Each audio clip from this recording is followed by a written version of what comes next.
This is the CBS Evening News. Dan Rather reporting. Good evening.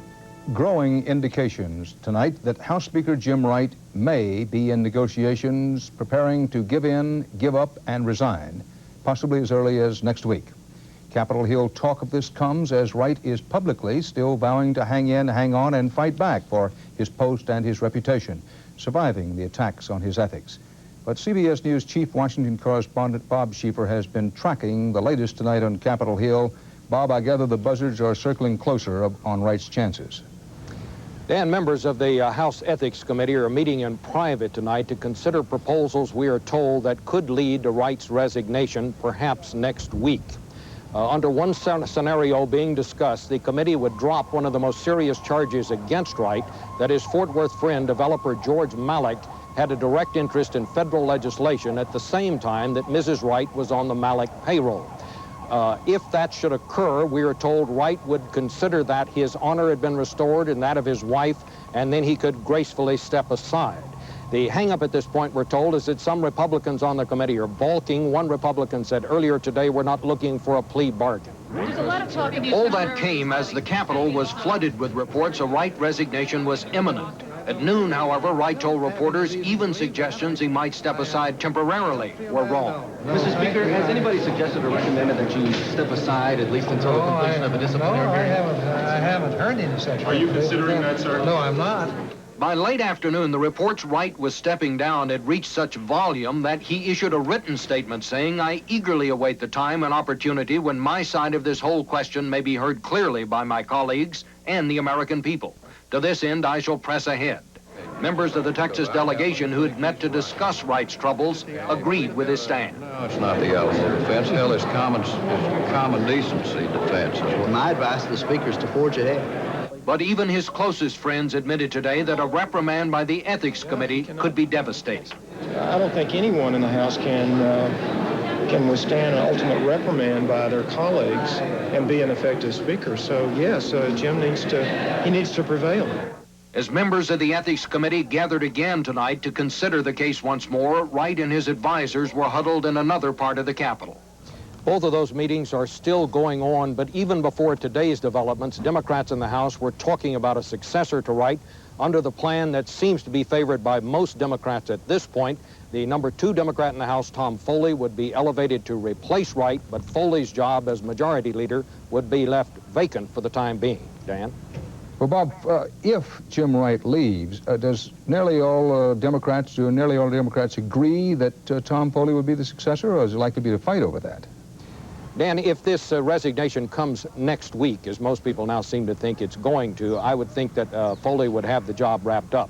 If it drags on for longer than that, you may see other scenarios develop. People like Dick Gebhardt may have an interest in running, and some others. Bob Schieffer, thank you. President Bush played defense again today. He tried to play down Mikhail Gorbachev's newest arms control offensive, a Soviet proposal for reducing conventional forces in Europe. This is the latest Gorbachev attempt at controlling the agenda with crowd-pleasing proposals. It comes as President Bush heads to the NATO Summit in Europe next week to meet with leaders of the Western Alliance, which is split over how to react to the changing face of communism in Europe. CBS News White House correspondent Leslie Stahl has more on the Cold Water and Cold War talk coming from the Bush side. In his last foreign policy speech before next week's NATO Summit meeting in Europe, Mr. Bush found himself reacting to yet another Gorbachev arms control proposal, this one to cut troops and tanks in Eastern Europe. Mr. Bush said it gives him hope, but it's not enough. We welcome those steps because, if implemented, they will help reduce the threat of surprise attack. These reductions alone, even if implemented, are not enough to eliminate the significant numerical superiority that the Soviet Union enjoys right now. While more positive than in the past, the president clings to his underlying skepticism, a far cry from the trusting Ronald Reagan. Compare the tone of Mr. Bush's reaction to Gorbachev's latest proposal to that of Reagan's chief arms control negotiator. It's extraordinary that the degree of movement that the Soviets have made, bit by bit, to the point where their proposal is almost identical with ours. Why does the Bush administration appear to be more negative? When détente crumbled in the 1970s, Mr. Bush and his top advisors, then working for Gerald Ford, felt a personal sense of betrayal. Richard Cheney was Ford's chief of staff, Brent Scowcroft his national security advisor, James Baker his campaign manager, and George Bush his CIA director. Today, that same group is the Bush Brain Trust. I think they felt scalded by what happened in the mid-1970s under Jerry Ford, and they've come out of that insistent that we should be cautious, skeptical toward the Soviets. They fundamentally question whether the Soviet Union is capable of basic change. We think it's important to look for deeds rather than just words. The Soviet Union is the only nation in the world that can threaten our very existence. You know, I don't think we ought to oversell what's happening. We're looking for reality versus rhetoric. The administration's put-downs of Gorbachev, including calling him a drugstore cowboy, have troubled the allies Mr. Bush will meet with next week. What it makes it look like to Europeans is that what Americans have, or this administration has, a psychological vested interest in the Cold War. One wants to keep it going. They don't seem to be measuring up to history. The White House said today the president is trying to appear more positive, but National Security Advisor Scowcroft said it's just a matter of appearance. The attitude toward Gorbachev has not changed. Leslie Stahl, CBS News, the White House. And still to come on the CBS Evening News, students keeping the heat on in China. Scott Pelley on new evidence that cold fusion is both real and not so much. And assault weapons are shot dead in California.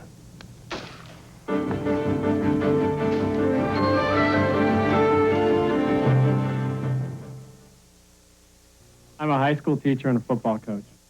The new revolution in China and the power struggle within China's ruling elite may be nearing make or break hours.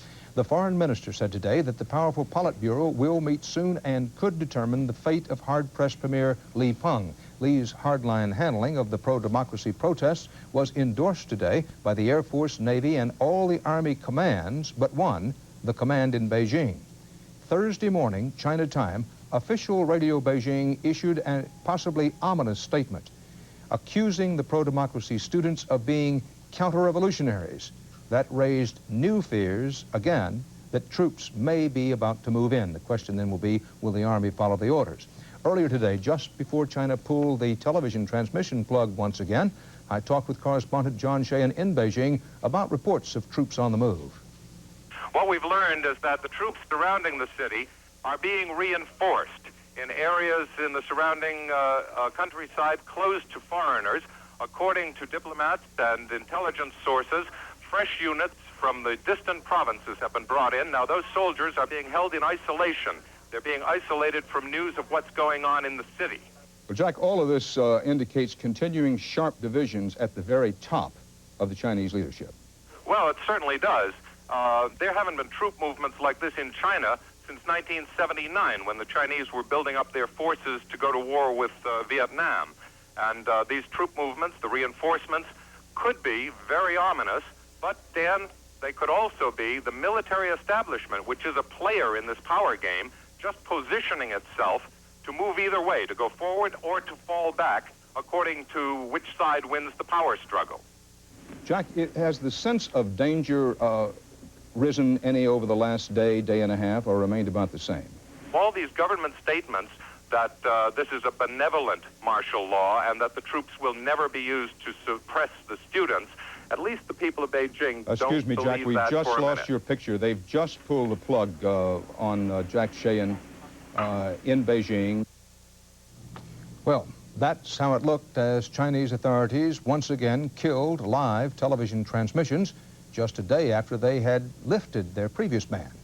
It is morning now in China, day 13 of the students' occupation of Tiananmen Square. Correspondent Bruce Morton tells us how the protesters are coping with the problems of communal living under pressure. Tiananmen Square is becoming a neighborhood. People have been living here for days. Every day we sleep only 2 or 3 hours. It isn't just sleeping on the concrete that's hard. People live here, try to keep clean here. The air is full of the smells and stink of people. So the students announced some changes. They've merged their various organizations into one. They'll have programmed activities, and they will start building temporary housing. which will turn the square into something like Resurrection City, the poor people's encampment on Washington, D.C.'s Mall in the summer of 1968. The students have political goals, too. He is saying that the failure to enforce martial law doesn't mean Li Peng is being nice. It means that the use of military power failed. Others are blunter. Down with Li Peng. Li Peng should get out of the government. He's a criminal. He's the enemy to the people. People will kill him. That's okay. These students christened this yellow dog Li Peng. While life in the rest of the city is more normal every day, the criticism of Li intensifies. Comments on the street, hints even in the official media. No one thinks the new satellite ban foreshadows an effort to use force against the students. That option seems to have slipped from the government's grasp some days ago. Bruce Morton, CBS News, Beijing. What helped catch the world's attention and what has given China's rulers the most trouble are the students who took their protest a step further. Correspondent Susan Spencer has been spending time with one of the hardcore hunger strikers who helped turn student protests into a national revolution. Liu Man and Shen Qiming, after one of the most momentous weeks in China's history, a week that taught mother and son much about their country and even more about themselves.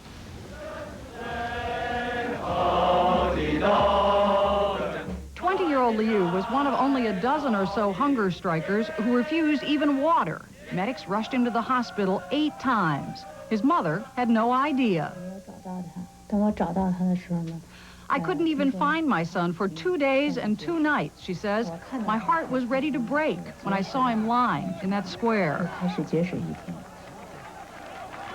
But nonetheless, she says she understood. She supported what Liu was doing, even went on television to plead with the government to prevent tragedy and not to underestimate the strikers' determination. I was ready to sacrifice myself, he says. It was very important for the people to know that we were willing to sacrifice ourselves. In the great throngs at the square were many Lius, many mothers, too, as distraught as his own. For thousands, then hundreds of thousands, the strikers became the soul of the movement.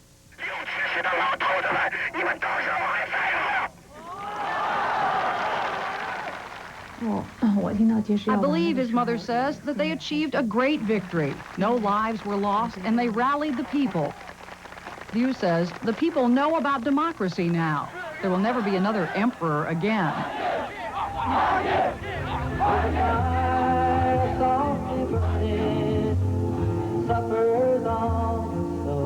The heady days are over. Though he was in the hardcore, Liu's been back to the square only a few times since the strike ended. Now, he says, comes a new phase.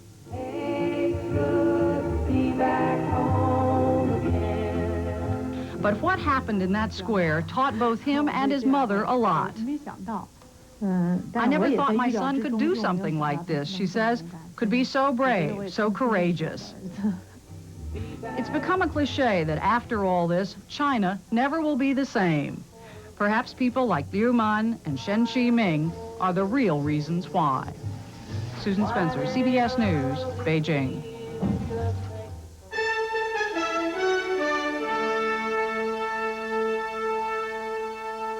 Few more answers and a lot more questions tonight about recent claims of the achievement of nuclear fusion in a jar. CBS News reporter Scott Pelley is in New Mexico, where scientists are sifting through the latest evidence on whether an almost limitless supply of clean nuclear energy from the fusion of atoms is actually in the pipeline for the future or still just a pipe dream.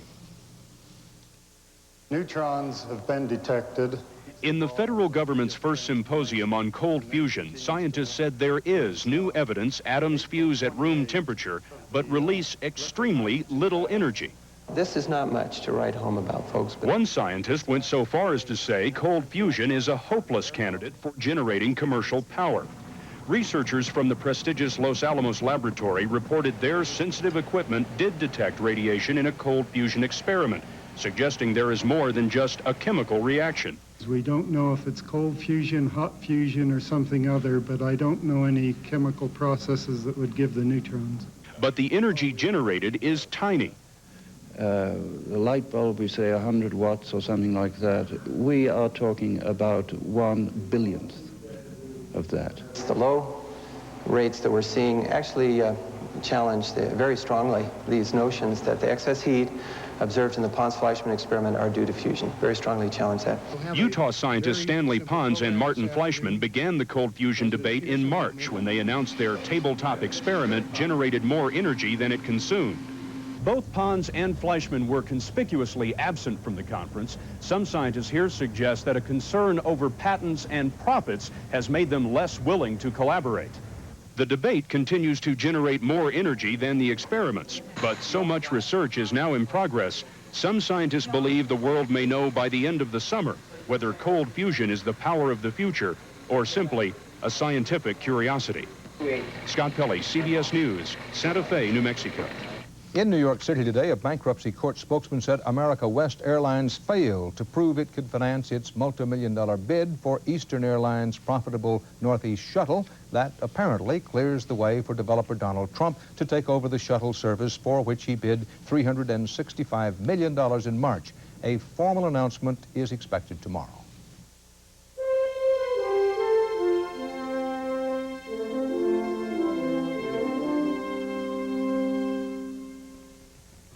Look, they're my parents, and I tell you, they're acting different. California First today was a serious setback for the gun lobby. It centers on a fighting words issue in American life.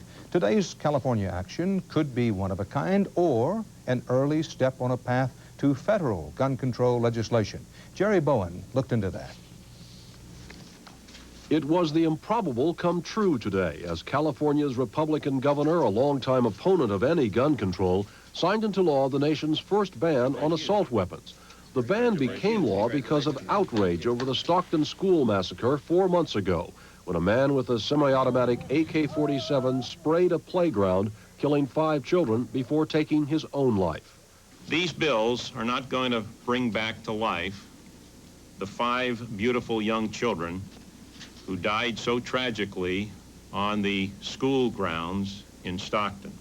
The new law outlaws the gun used in the Stockton killings, along with nearly 60 other domestic and foreign assault-type rifles, pistols, and shotguns. Bans their manufacture and sale starting January 1st. People now owning the weapons must get a permit. Illegal possession could be a felony, and similar weapons may be added to the list with court approval. Today clearly shows California's watershed position for the country. The NRA, which lobbied heavily and lost, promises a court challenge and maintains this is not another one of those California trends. California is not the beginning of the train leaving the station. The train left the station 4 months ago and is now coming into the station, and there's only one gun ban bill on it.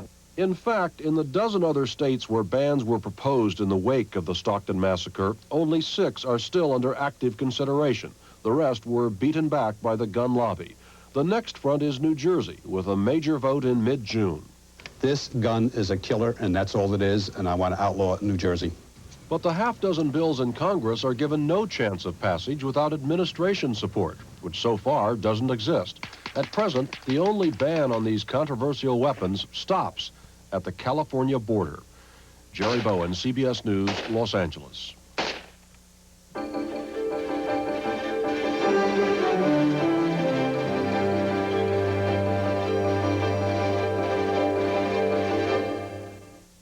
Two months ago today, the supertanker Exxon Valdez slammed into a reef and spilled more than 10 million gallons of oil into the waters of Alaska's Prince William Sound.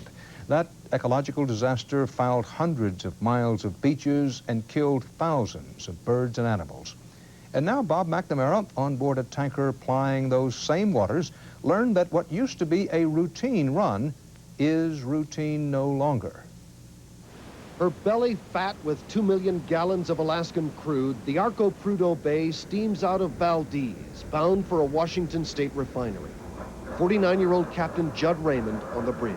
Well, I see a lot of fishing boats, but no ice. Squeezing through the Valdez Narrows, the Prudhoe Bay nears Bly Reef, where the Exxon Valdez and Big Oil's image hit rock bottom. No one fathoming it happening here. Bly Reef was never considered a big hazard. It's just everybody knows it's there, and there it is. For 3.5 days, 1,100 miles, the Prudhoe Bay will ply a route it's done many times. But since the big spill, it's not just another trip anymore. Tugs now trail the tankers miles further, and harbor pilots stay aboard longer, trouble or not. I think we're going to see more rules and regs, and there's going to be a little bit more responsibility put on us. For tanker crews, the 2- and 3-month stretches at sea have always been monotony and loneliness broken only by routine. It used to bring problems. Oh, you could smell marijuana and smoke most of the time. Yeah. Alcohol was common. That was common. But if alcohol did have a role in grounding the Exxon Valdez, the image of a sailor in a stupor doesn't wear here anymore. You don't really see the drinking that is so stereotype of everybody out here. Every once in a while, you have to deal with it, yes. But over and above, the majority is everybody's fine. With today's seamen better educated, more professional, the only bar is the salad bar on ARCO's 10-tanker fleet. Rules are strict. Anyone who is found drinking or found in possession of any alcoholic beverage is fired. This is a high-risk situation out here, and if anyone's acting strange, you know, we can't have them out here. The fire drills and the work deep in the ballast tanks are reminders the job is dangerous and delicate. Put her dead slow ahead. Dead slow ahead. And the midnight dockings to unload the $6 million cargo are especially treacherous, taking hours to ease in. The toughest part of this is patience. Patience. On the horizon, tanker crews see drug and alcohol testing coming after the Exxon Valdez. One accident ruining dozens of reputations. Being a tanker captain right now is not high on the list of great professions, I wouldn't think. And suddenly, careers that seem so clear at sea are now clouded by public doubt. Bob McNamara, CBS News, aboard the ARCO Prudhoe Bay. And that's tonight's CBS Evening News. Dan Rather. See you tomorrow. Good night.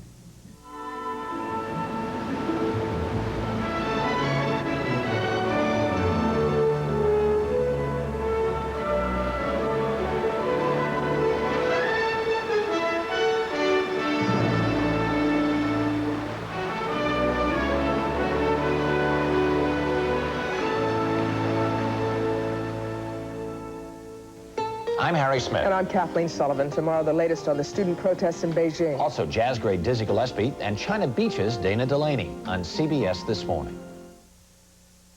This is CBS. Welcome to Tom Peacock Cadillac, where we have one